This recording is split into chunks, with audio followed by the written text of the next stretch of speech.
In Exodus 25, God is talking to Moses, and he's telling him that he wants to build a place for him to dwell with his people. And so God is going to instruct Moses and then the people of Israel how to build what is the tabernacle, where he can be with his people. And that issue is complicated because people are sinful.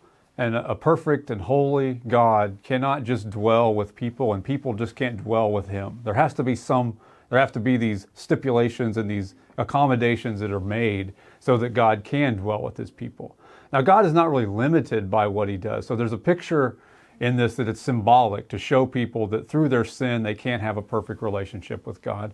But there also, I think, is a real danger of people who come into contact with God, and it's dangerous for people. You think of the instances where people saw God and they had visions, like their first instinct was to be afraid that they were going to die.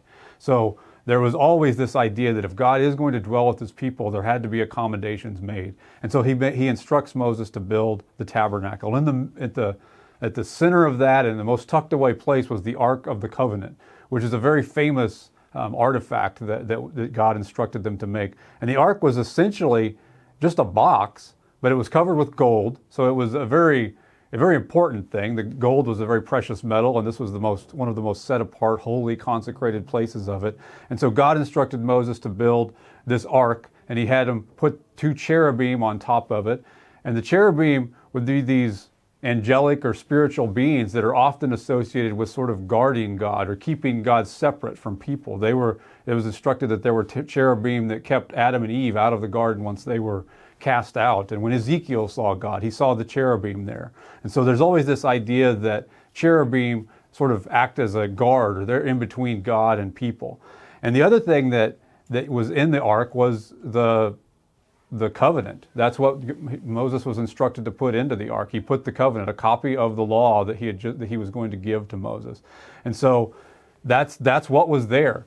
And it was also said that God would speak to Moses from between the cherubim. It's as if God were on his throne sitting above the Ark of the Covenant. Now, Moses, I don't think, saw that, but that was just what he was to imagine. The Ark was meant to sort of be below the throne of God, so to speak.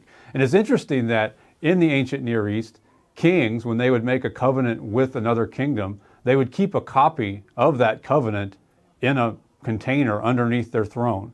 So this was very similar to what Moses is instructed to do here, that God has this covenant, and every time Moses would go to speak with God or hear from God, the covenant would be right there. And the ark often represented God's presence with Israel. There were times where they would go into battle and they would carry the ark with them, and it was meant to show that God was with them, that God was with his people. And so the ark symbolized God's connection and presence with his people.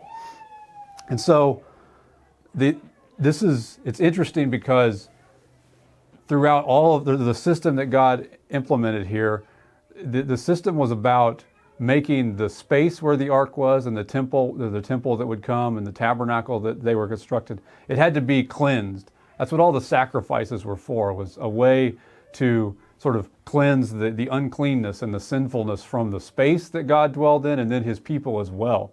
And that would have went on for centuries. Year after year after year, decade after, and then centuries of cleansing and sacrifices over and over again. And then eventually we come to a new covenant where Jesus comes.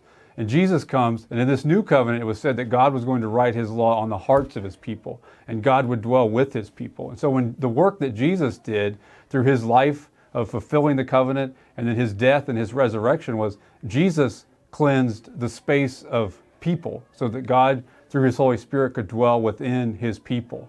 So there's no need for a temple or a tabernacle anymore for God to dwell with his people. He dwells in his people.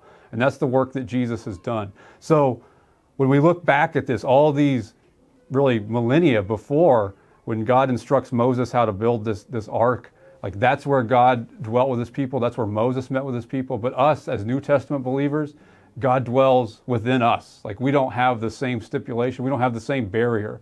Jesus has broken down that barrier that was there, and now we can meet with God, and God lives within us and lives within his people. And that's what we have through the work of Jesus Christ.